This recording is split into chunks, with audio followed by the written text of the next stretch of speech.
First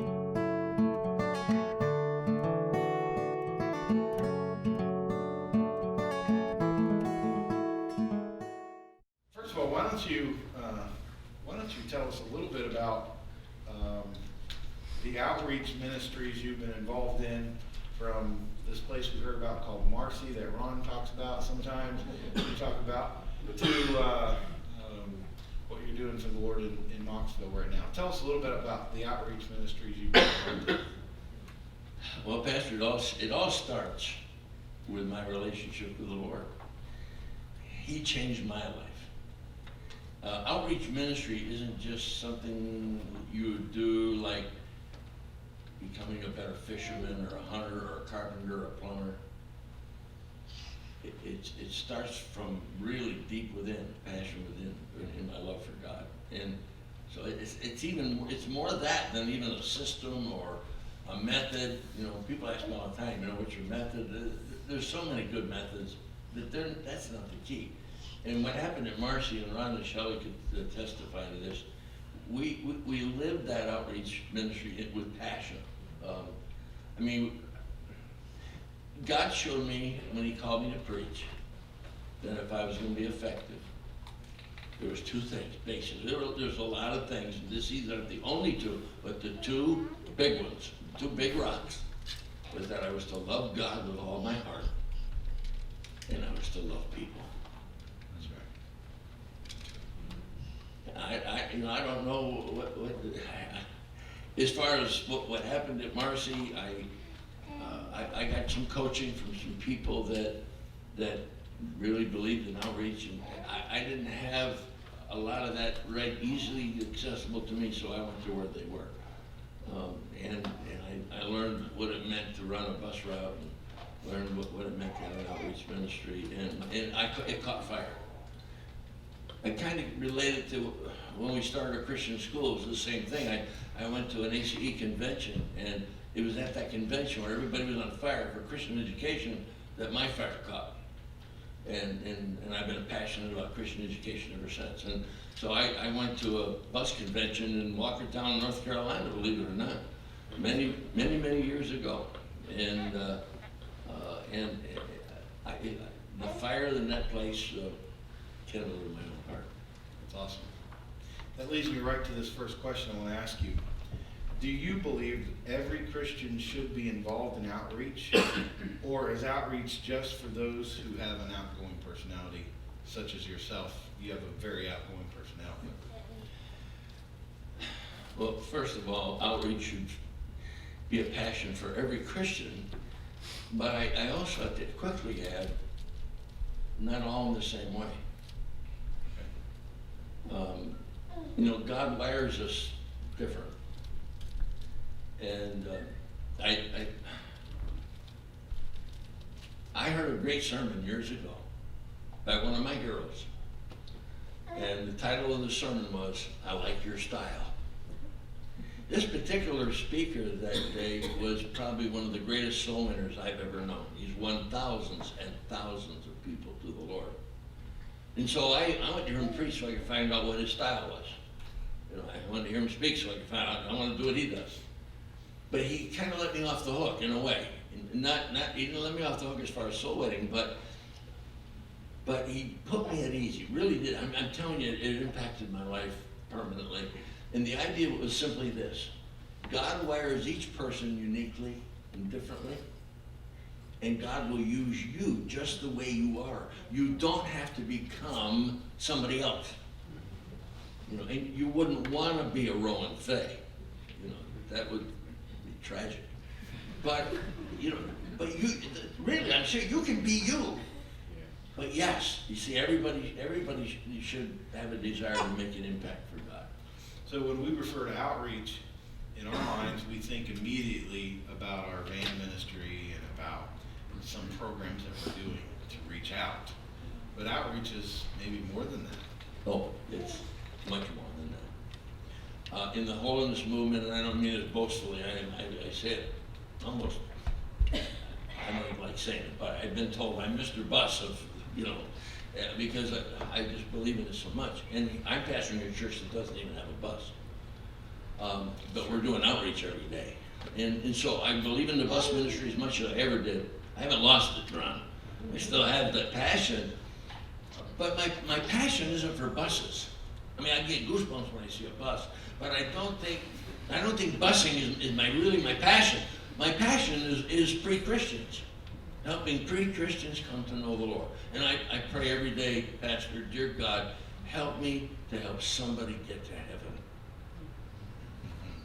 And there's 1,000 ways to give a hug, and there's 1,000 ways to, there's a lot of ways to reach people. Now, let me add quickly, because this is important. When your church has an outreach, like a bus ministry, it has a radio program, or it has, any type of outreach ministry, if you can plug in and help, do it.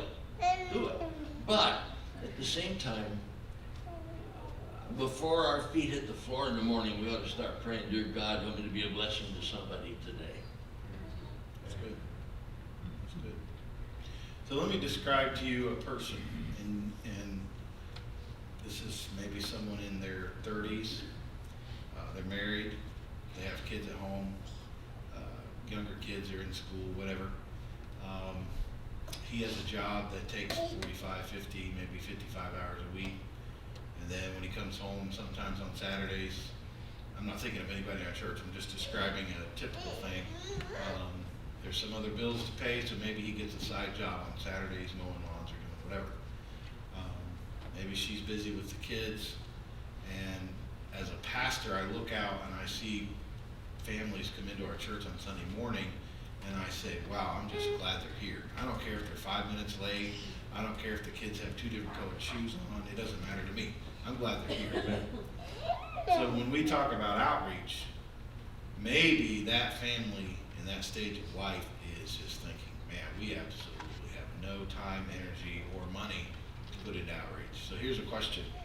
How much time do you think a Christian should spend in ministry involvement with his or her church? Or do you think there's some people in our church or in any church who really don't need to be involved in any type of ministry?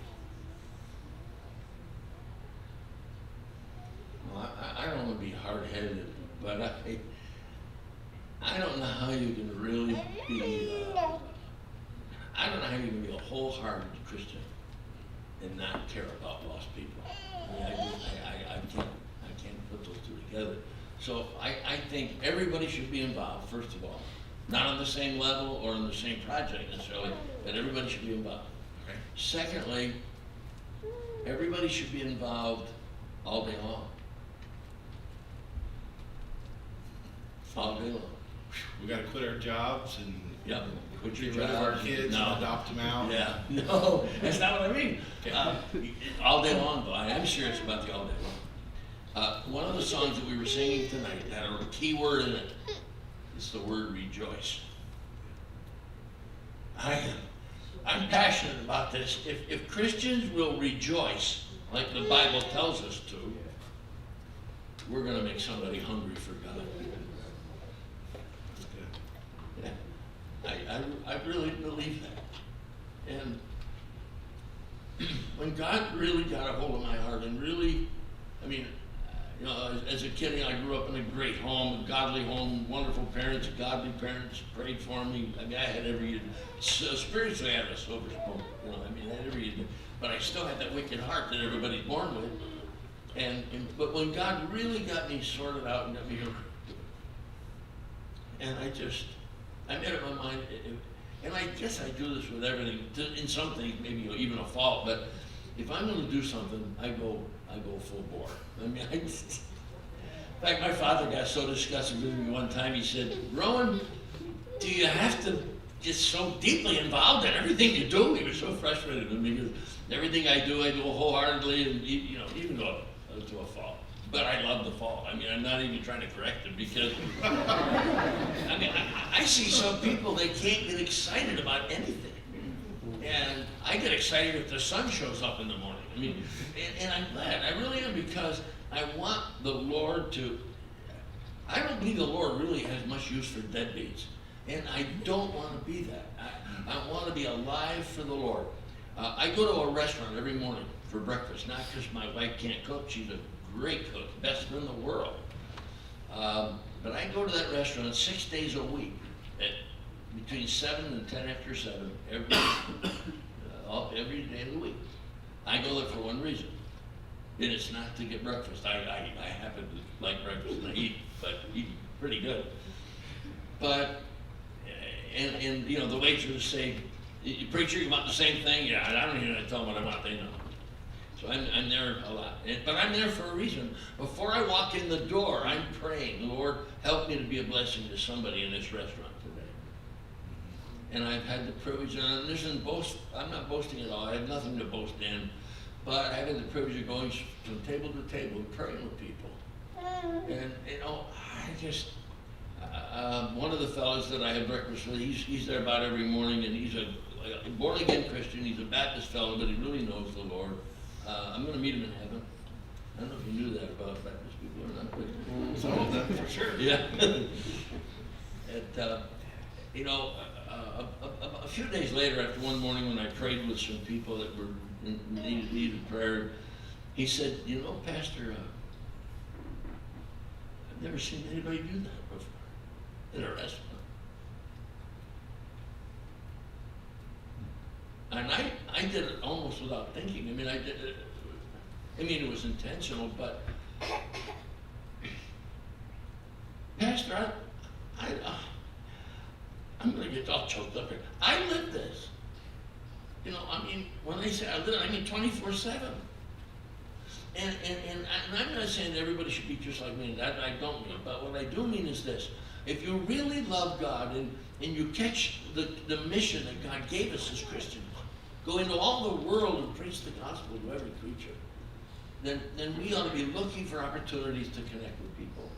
And if we do so with a rejoicing heart, that word rejoice again, you know, if you're not a happy Christian, I don't want what you've got. And so I've asked God to help me to be filled with joy, because I believe joy is an attractant. You know, we're all to have an influence in our community.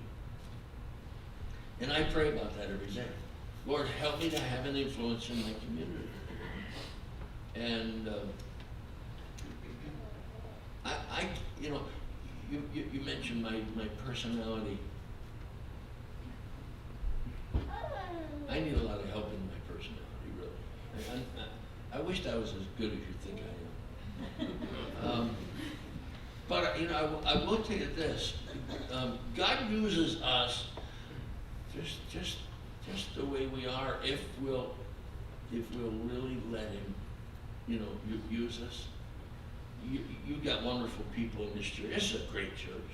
That's right. When I retire, I'd like to come. Come on over. You can come on over right now. Don't even worry about retiring. I love your church. I love your people. And I look out over this crowd and I see incredible, unbelievable potential to touch other people's lives for the Lord. Every person, every single person in this room tonight has the potential of touching someone else for God.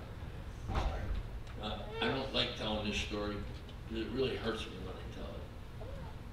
But I tell it because I think it could be, I'm afraid it may be duplicated over and over.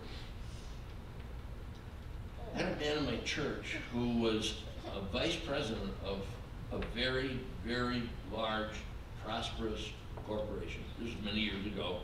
Won't tell you who or where. Was raised in the church, raised by godly parents, been in that same church all of his life.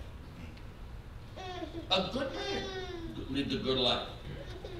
A good Christian, fine example, board member, Sunday school teacher. I'm not sure he could have gone to heaven because he didn't have a bus license, but other than that, he's a pretty good guy. Did he have a pastor? I don't know. Here's my point. I asked the congregation one time on a Sunday night, I said, how many people are in the church, are sitting here tonight because of you? And his head went down.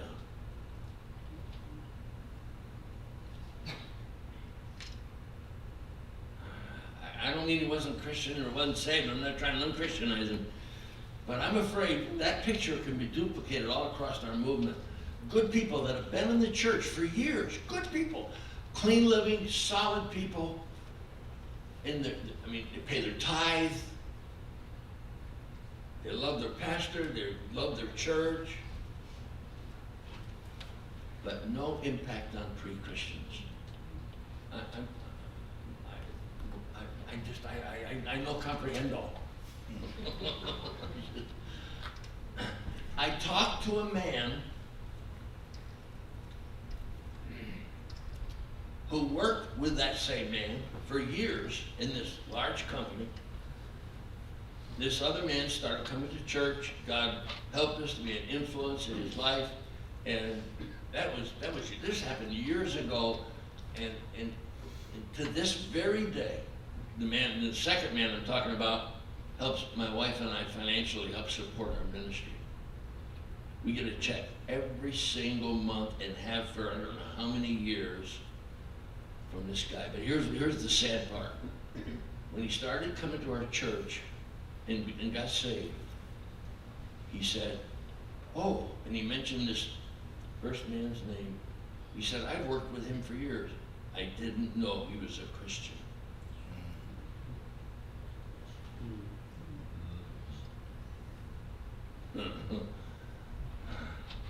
That's got to stop. You know, you can have all the buses in the world.